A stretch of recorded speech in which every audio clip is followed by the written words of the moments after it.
दुनियार सबुठारु बड़ budget film जोटाकू बनैबारे सबुठारु अधिक टंका खर्च होइअछि। नंबर 5 एवेंजर्स इन्फिनिटी वार 2018 रे रिलीज होइथिबा एही फिल्म दुनियार सबुठारु पंचम दामिकिया फिल्म। एही फिल्म को आंथोनी रोस एवं जॉय रोस एही फिल्म को डायरेक्शन करिसंती। सांग माने Avengers Infinity War budget $322 million माने 260 करोड़ रुपीस। एही फिल्म विश्व रे पाखापाखि $2.4 बिलियन इनकम करिथिला। नंबर 4 एवेंजर्स एंड गेम एही फिल्म 23 एप्रिल 2019 रे रिलीज होइथिला। एवेंजर्स एंड गेम दुनियार चतुर्थ दामिकिया फिल्म।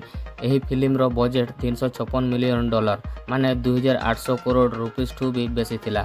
रिलीज पर पाखापाखि $2.79 बिलियन इनकम करी दुनिया रे द्वितीय सबुठारु बड़ फिल्म रो जगह नै। नंबर 3 80 वर्ल्ड्स एंड 2007 रे रिलीज होइथिबा film Pirates of the Caribbean दुनियार तृतीय सबुठारु दामिकिया फिल्म। एही फिल्म रो बजेट $370 मिलियन माने 3000 करोड़ रखा जायतिला, किंतु फिल्मटी सारा विश्व रे पाखापाखि $963 मिलियन इनकम करथिला। Number 2 Avengers Age of Ultron 24 April 2015 रे रिलीज होइथिबा एही फिल्म मार्वेल कॉमिक्स रो सुपर हीरो फिल्म अटे, जेउथरे आमको मार्वेल रो सबु सुपर हीरोज एका संगरे देखिबाकू मिले।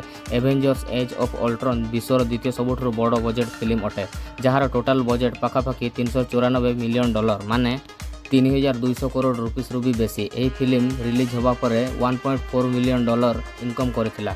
प्रथम नंबर रो अछि pirates of the Caribbean on stranger tides दुनियार सबुठारु अधिक दामी फिल्म। एही फिल्म 2011 रे रिलीज होइथिला।